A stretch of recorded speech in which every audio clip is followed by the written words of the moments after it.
টানা ৩৯ দিন ধরে ইরানে আগ্রাসন চালাচ্ছে যুক্তরাষ্ট্র ইসরায়েল। তাদের হামলা থেকে রেহাই পাচ্ছে না স্কুল, কলেজ, বিশ্ববিদ্যালয়, মসজিদ কিংবা ঐতিহাসিক স্থাপনাও। সেই সঙ্গে নির্বিচারে হত্যা করছে নারী, শিশুসহ বেসামরিক নাগরিকদের। তবে এবার তাদের হামলার শিকার হয়েছে একটি সিনাগগ বা ইহুদিদের উপাসনালয়।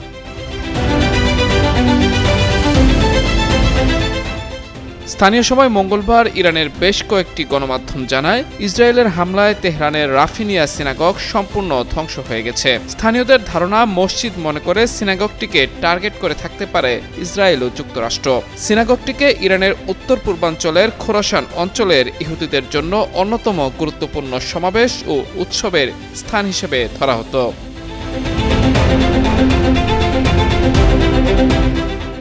ইরানে ইহুদি ধর্ম আইনগত স্বীকৃত সংখ্যালঘু ধর্মগুলোর একটি এবং দেশটিতে একটি ছোট ইহুদি সম্প্রদায় এখনও রয়েছে। সরকারিভাবে সুনির্দিষ্ট কোনো সংখ্যা প্রকাশ করা না হলেও ধারণা করা হয় ইরানে এখনও কয়েক হাজার ইহুদি বসবাস করছে। যদিও ১৯৭৯ সালের ইসলামী বিপ্লবের পর তাদের একটি বড় সংখ্যা ইরান ছেড়ে চলে যায়।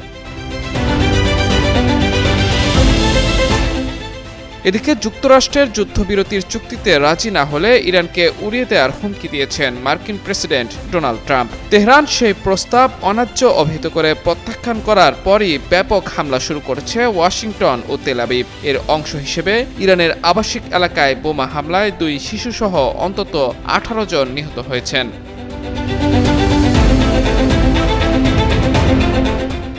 মধ্যপ্রাচ্যে গত কয়েক সপ্তাহ ধরে চলা ইরান ইসরায়েল যুদ্ধে দুই পক্ষই একে অপরের কৌশলগত ও অর্থনৈতিক অবকাঠামো লক্ষ্য করে হামলা চালাচ্ছে। যদিও তেহরানের পক্ষ থেকে এসব হামলায় ক্ষয়ক্ষতি বা পরবর্তী পদক্ষেপ নিয়ে এখন পর্যন্ত কোনো আনুষ্ঠানিক প্রতিক্রিয়া পাওয়া যায়নি। অন্যদিকে ইসরায়েল কিংবা যুক্তরাষ্ট্রও ক্ষয়ক্ষতির বিষয়ে কোনো তথ্য প্রকাশ করেনি।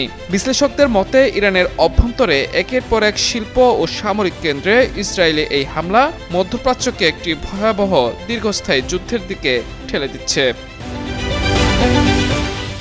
মাহমুদুর রহমান, যুগান্তর নিউজ।